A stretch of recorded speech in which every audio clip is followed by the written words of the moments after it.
experience life more, doing more things sa work and outside of work.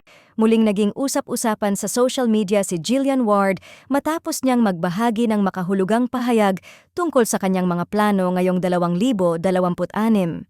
Sa simpleng linya na to experience life more, doing more things sa work, maraming fans ang agad nakarelate at nakaramdam ng excitement, lalo na tila nagpapahiwatig ito ng mas masigla, mas bukas at mas punong taon para sa aktres. Ayon sa mga netizens, ramdam daw ang maturity at bagong mindset ni Jillian.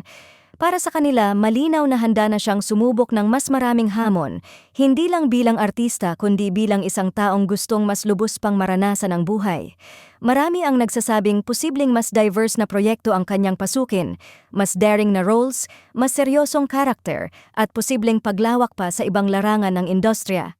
Pero hindi rin nakaligtas sa mata ng mga fans ang isang tanong na agad nag-trending. Kasama na kaya si Eman Bacosa sa More Things at More Work na tinutukoy ni Jillian?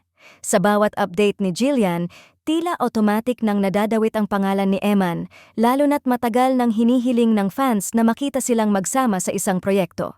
Marami ang nagsasabing kung totoo mang mas magiging bukas si Jillian sa mga bagong karanasan sa trabaho, hindi malabong maisama rito ang isang collaboration kay Eman.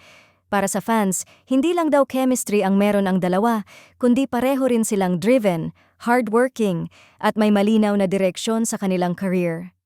Kaya naman umaasa ang supporters na baka ngayong 2026 na ang tamang panahon para mangyari ang matagal na nilang hinihintay. Dagdag pa ng ilang netizens, kung talagang layunin ni Jillian na mas ma-experience ang life at work, malaking hakbang daw ang pagpasok sa isang proyekto na may kakaibang dynamics.